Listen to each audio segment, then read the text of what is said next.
Selamat datang kembali di eksplorasi mendalam kita. Nah, di sesi sebelumnya kan kita udah ngobrolin tuh pentingnya dengerin, terus menafsirkan ya kan, apa yang lagi rame di dunia desain. Tujuannya ya buat nemuin inovasi makna yang benar-benar radikal. Betul sekali. Mendengar dan menafsir itu fondasinya. Hari ini kita lanjut lagi nih perjalanannya. Jadi, Anda udah punya ide cemerlang, sebuah visi baru yang bisa mengubah cara pandang orang. Pertanyaan berikutnya, gimana caranya ide ini nggak cuma jadi konsep aja, tapi beneran diterima terus berkembang di pasar? Nah, ini tantangan berikutnya yang nggak kalah penting. Ini kan bukan soal launching produk biasa aja ya. Kita akan coba dalemi langkah ketiga yang krusial banget. Gimana caranya kita menaklukkan tantangan penyebaran makna baru ini? Caranya dengan cerdik memanfaatkan apa yang di bab 9 itu disebut sebagai daya pikat para penafsir. Daya pikat penafsir ya, konsep kunci nih. Pernah kepikiran nggak sih kenapa ya strategi komunikasi yang biasa kayak iklan gede-gedean gitu malah seringnya tumpul kalau buat ide yang radikal? Iya juga ya. Sering nggak kena. Dan sebaliknya, gimana ceritanya perusahaan yang mungkin sumber dayanya terbatas, ya kayak Artemide atau Alessi dulu lah, malah bisa ikut ngebentuk tren global? Gimana caranya? Oke, mari kita coba bedah pelan-pelan ya. Tantangannya kan jelas banget nih, bayangin Anda itu Artemide, punya konsep cahaya manusiawi. Ini kan bukan cuma jualan lampu ya. Jauh lebih dari itu. Ini mengubah pemahaman dasar soal cahaya. Betul, mengubah interaksi kita sama cahaya. Nah, gimana caranya ngejual perubahan paradigma kayak gini ke orang banyak? Susah kan pasti? Persis. Dan disinilah strategi komunikasi yang umum, kayak iklan massal di TV, koran, majalah, itu seringkali gimana ya, kurang gigit. Iklan itu kan biasanya cepat, pesannya singkat, dan asumsinya audiens udah punya kerangka berpikir yang sama. Iya, asumsinya udah nyambung duluan ya. Nah, padahal inovasi makna yang radikal itu, ya namanya juga radikal, pasti nantang kerangka berpikir yang udah ada. Awalnya pasti aneh, membingungkan, asing. Orang perlu waktu, perlu konteks, perlu penjelasan yang lebih kaya biar bisa klik. Oke. Iklan yang cuma sekilas gitu jelas nggak cocok buat tugas seberat ini. Jadi bisa dibilang lupakan aja dulu pendekatan semprotan iklan mahal yang biasanya jadi andalan. Iya, untuk kasus kayak gini, seringnya gitu. Bukan berarti nggak boleh sama sekali, tapi nggak bisa jadi senjata utama. Terus kalau bukan pakai cara itu gimana dong para pionir kayak Alessi atau Artemide dulu? Mereka kan bukan raksasa dengan dana tak terbatas ya. Kok bisa visi radikal mereka nyebar sampai mendunia? Apa rahasianya? Nah, ini dia kecerdikan strateginya. Mereka tuh nggak langsung nembak konsumen akhir secara membabi buta. Fokus awal mereka justru ke kelompok yang sangat spesifik. Para penafsir dalam ekosistem desain. Para penafsir. Ingat kan dari diskusi kita sebelumnya siapa aja mereka? Lingkarannya luas loh. Ada seniman, organisasi budaya, perusahaan di industri lain, pemasok teknologi, terus akademisi, sekolah desain, desainer lain, media khusus, bahkan early adopters yang emang getol nyari hal baru. Mereka lah target strategis pertama. Oh, jadi peluru pertamanya diarahkan ke mereka dulu ya. Ini menarik banget. Kenapa sih harus mereka? Apa yang bikin kelompok ini jadi krusial banget gitu? Karena kelompok inilah yang punya apa yang tadi disebut daya pikat. Seductive power. Mereka tuh bukan cuma pengamat pasif. Mereka itu agen aktif pembentuk opini, trendsetter. Bisa dibilang arsitek budaya lah, skala mikro maupun makro. Arsitek budaya? Lewat karya mereka entah itu seni, produk lain, teknologi, tulisan, riset, cara ngajar mereka, secara aktif ikut ngebentuk dan mempengaruhi cara masyarakat luas, termasuk pasar ya, dalam memahami, memberi makna, dan akhirnya nerima atau nolak hal baru. Mereka itu kayak penyaring sekaligus penguat sinyal gitu. Daya pikat. Konsep yang, wah, menggoda banget ya. Gimana cara kerjanya di lapangan? Gimana daya pikat ini secara konkret bisa bantu visi radikal yang awalnya mungkin aneh bisa nyebar dan diterima? Logikanya gini. Biar visi radikal Anda nggak cuma jadi catatan kaki sejarah, tapi beneran diadopsi dan awet, visi itu harus bisa meresap. Harus jadi bagian dari percakapan kolektif para penafsir ini. Visi Anda itu harus diolah, didiskusikan, ditafsir ulang, terus disebarin lewat narasi yang mereka bangun. Jadi bukan proses instan ya? Sama sekali bukan. Ibaratnya, Anda nggak bisa langsung bikin ide Anda jadi mainstream. Anda perlu yakinkan dulu, perlu merayu para influencer ini. Influencer dalam arti sebenarnya ya, yang punya pengaruh intelektual dan kultural. Di lingkaran intinya dulu. Betul. Kalau mereka udah mulai ngadopsi, ngomongin, mereferensikan ide Anda dalam karya atau diskusi mereka, nah baru deh ide itu punya kaki buat jalan dan nyebar ke audiens yang lebih luas. Mereka jadi kayak duta nggak resmi buat visi Anda. Masuk akal banget. Coba kita lihat contoh yang tadi, Artemide dengan cahaya manusiawinya. Gimana ide yang awalnya mungkin abstrak banget ini bisa nyebar? Nah, strategi Artemide ini klasik dan cerdas banget. Mereka nggak bikin iklan heboh soal lampu metamorfosis mereka. Tapi apa yang mereka lakukan? Mereka nerbitin buku tebel, judulnya Light Fields. Ini bukan katalog produk loh ya. Bukan katalog. Terus isinya apa? Isinya riset mendalam, eksplorasi dari berbagai sudut pandang biologis, filosofis, antropologis, psikologis tentang apa sih esensi cahaya itu dan gimana pengaruhnya ke pengalaman manusia. Terus buku ini nggak dijual bebas di toko buku biasa. Oh ya, didistribusikan khusus. Iya, sangat terarah. Ke siapa? Ya ke para penafsir kunci tadi. Arsitek top, desainer interior, peneliti cahaya, profesor di sekolah desain, jurnalis media desain ternama. Tujuannya? Jelas, nanam benih ide, memicu diskusi di level konseptual yang lebih dalam di antara orang-orang yang opininya didengerin. Hasilnya, mungkin nggak langsung kelihatan di penjualan lampu bulan depan, tapi dampaknya terasa di pergeseran budaya desain. Contohnya? Contoh paling keren mungkin pas pembukaan Piala Dunia 2006 di Allianz Arena Munich. Stadionnya kan keren banget tuh, bersinar pakai cahaya warna-warni yang dramatis.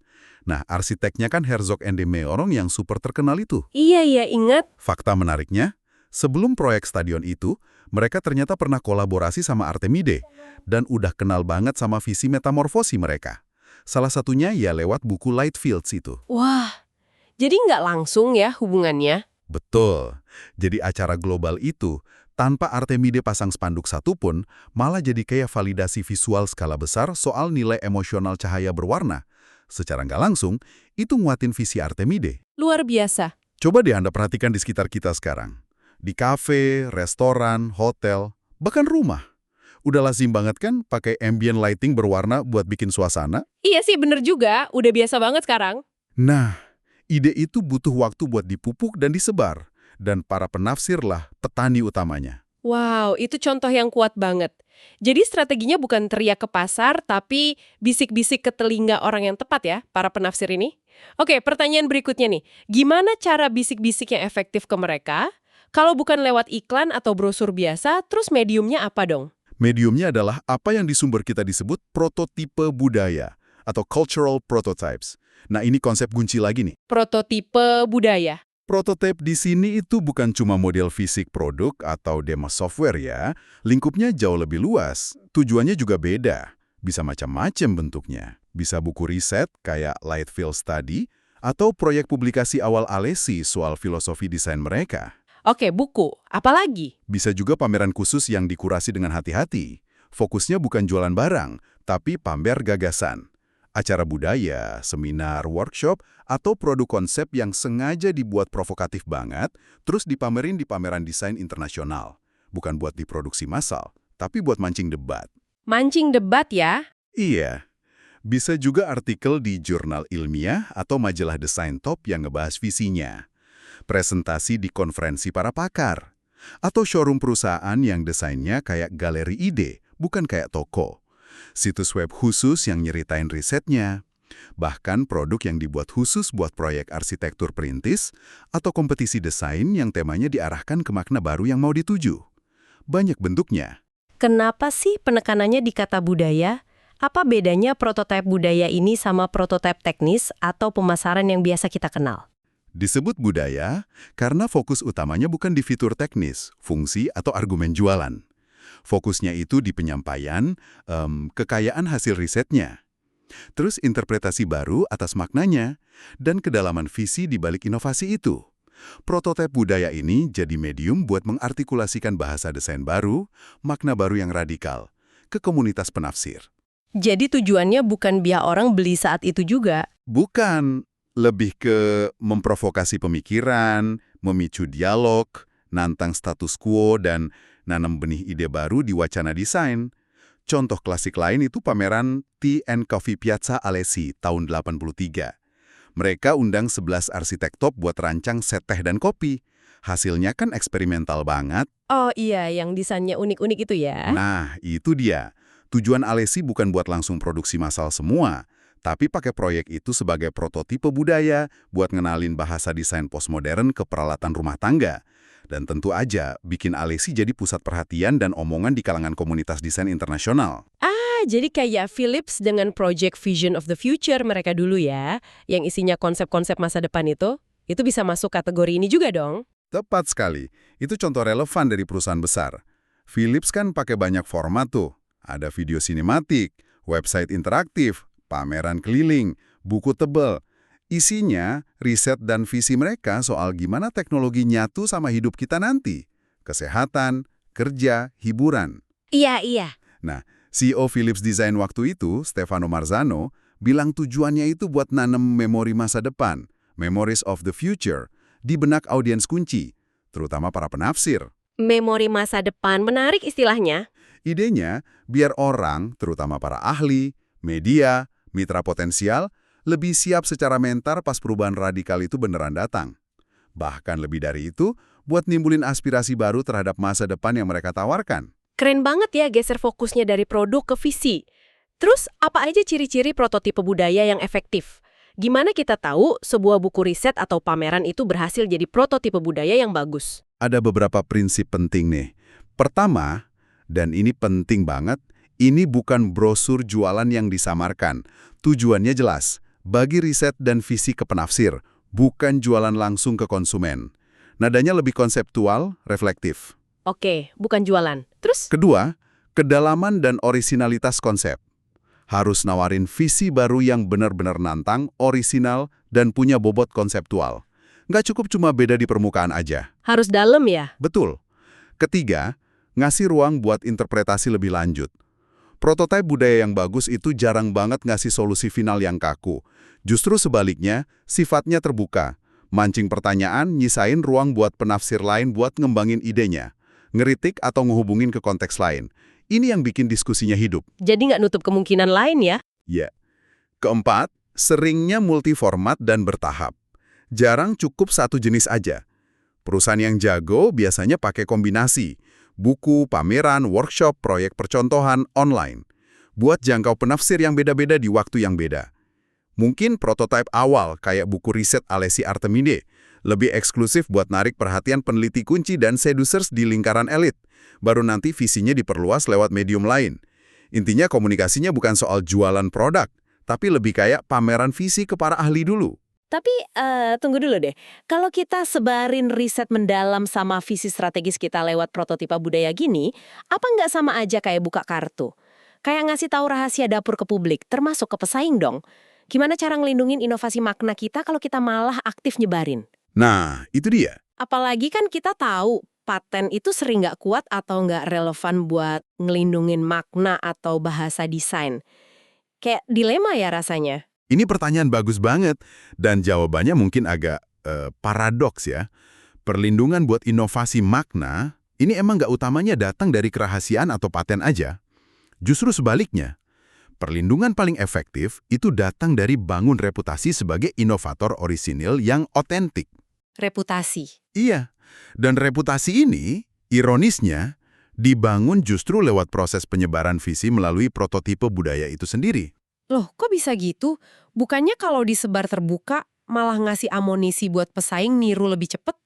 Logikanya kan makin rahasia, makin aman. Logika itu mungkin berlaku buat inovasi teknologi ya, tapi kurang pas buat inovasi makna. Gini cara kerjanya. Kalau nilai utama produk itu ada di aspek emosional, simbolis, kultural, makna yang nempel di situ, nah, konsumen yang nyari nilai itu bakal cenderung nyari produk original yang dianggap paling otentik. Oke, nyari yang asli. Makna baru yang radikal, yang Anda bangun susah payah lewat riset, terus Anda komunikasikan lewat prototipe budaya yang berbobot, itu bakal nempel kuat sama merek Anda di benak penafsir kunci. Lewat mereka, akhirnya nyampe ke early adopters dan pasar luas. Pesaing mungkin bisa niru fungsi teknisnya atau jiplak bentuk fisiknya, Bisa banget itu mah. tapi mereka bakal susah banget buat niru makna otentik, aura, cerita yang udah kadung nempel sama merek Anda sebagai pionir. Jiwanya itu loh yang susah ditiru. Jadi kayak ungkapan bisa niru bungkusnya tapi nggak isinya. Atau lebih tepatnya, niru wujudnya tapi nggak ruhnya. Kurang lebih gitu. Prototipe budaya itu fungsinya ganda. Selain nyebar visi, dia juga jadi semacam klaim publik atas kepemilikan atau authorship visi baru itu. Bahkan sebelum produk komersialnya beneran ada di pasar. Wacana desain, lewat para penafsir, bakal ngakuin siapa pencetus ide originalnya. Ah, jadi ada pengakuan gitu ya? Nah, pengakuan ini bikin rintangan buat peniru. Pertama, mereka hadapi kebingungan awal di pasar. Sinyal pasar buat makna radikal baru itu kan awalnya ambigu banget, kabur. Ada yang nyebutnya periode kekacauan semiotik. Maknanya belum stabil. Kekacauan semiotik. Kedua, ini sering bikin strategi peniru gagal. Peniru kan biasanya nggak punya riset sedalam inovator. Mereka bingung nerjemahin kekacauan ini. Jadinya panik, niru sana-sini serampangan, malah ngerusak merek sendiri. Karena kelihatan nggak otentik, cuma ikut-ikutan. Malah blunder ya? Betul. Ketiga, ada keunggulan waktu. Riset nunjukin, inovator makna itu dapat jeda waktu lumayan lama. Bisa 4-5 tahun sebelum peniru bisa ngejar atau pasar jadi lebih jelas. Nah, selama jeda waktu krusial ini, reputasi Anda sebagai inovator original udah keburu kokoh. Jadi, membuka diri lewat prototipe budaya justru bangun benteng reputasi yang lebih kuat. Wah, jadi jelas ya sekarang kesimpulannya nih dari obrolan kita, kunci sukses buat meluncurin inovasi makna yang radikal itu ternyata bukan soal gede-gedean iklan atau teriak paling kenceng. Bukan itu gentinya. Strateginya lebih halus, lebih strategis, lebih kultural. Intinya, gimana kita proaktif, ngebentuk dan ngaruhin percakapan di antara para penafsir kunci. Pakai medium prototipe budaya tadi yang sifatnya dalam, konseptual, provokatif. Jadi ini soal bangun pengaruh jangka panjang, nguatin reputasi, dan punya suara otentik di wacana desain. Tepat sekali. Kalau disarikan, komunikasi buat inovasi radikal gini perlu kita lihat bukan kayak aktivitas marketing biasa ya, tapi lebih sebagai proses keterlibatan aktif, dialog terus-menerus sama komunitas riset dan penafsir. Anda bukan cuma ngumumin produk baru, tapi Anda ngajak ngobrol dan berkolaborasi makna sama para pembentuk opini. Kolaborasi makna, bagus istilahnya. Dengan cara ini, Anda bisa manfaatin pengaruh kolektif mereka buat nyebarin visi Anda. Anda bangun reputasi sebagai inovator otentik dari awal. Dan ujung-ujungnya, ini terbukti jadi cara yang jauh lebih efektif buat ngelindungin nilai inovasi Anda jangka panjang dibanding cuma ngandelin rahasia atau paten aja. Nah, sebagai penutup nih, ada tantangan kecil buat Anda renungkan di rumah. Coba deh amati di sekitar Anda. Pikirin satu produk, layanan, atau bahkan kategori utuh yang rasanya maknanya berubah banget buat Anda atau buat pasar dalam beberapa tahun terakhir. Cari contoh ya. Iya, kalau udah nemu, coba telusuri ke belakang. Gimana kira-kira makna baru itu dikenalin dan akhirnya diterima luas? Apakah murni karena iklan yang gencar banget? Atau, kalau Anda perhatiin lebih jeli, ada nggak jejak-jejak pergeseran budaya yang lebih mendasar? Diskusi di media khusus, pengaruh dari ahli, pameran, buku, proyek perintis, yang mungkin aja itu wujud prototipe budaya yang sengaja disebar inovatornya buat merayu para penafsir jauh sebelum produknya jadi mainstream. Menarik tuh buat ditelusuri. Jadi, pas Anda lihat produk yang tiba-tiba rasanya beda maknanya, coba lacak. Ada nggak prototipe budaya, buku, pameran, artikel ahli yang mungkin memulainya jauh sebelum iklan massalnya muncul? Siapa tahu, ini bisa jadi cara pandang baru yang seru buat memahami inovasi di sekitar kita. Sesuatu untuk direnungkan ya. Sekian dulu penelusuran kita tentang memanfaatkan daya pikat para penafsir ini. Sampai jumpa di diskusi mendalam berikutnya.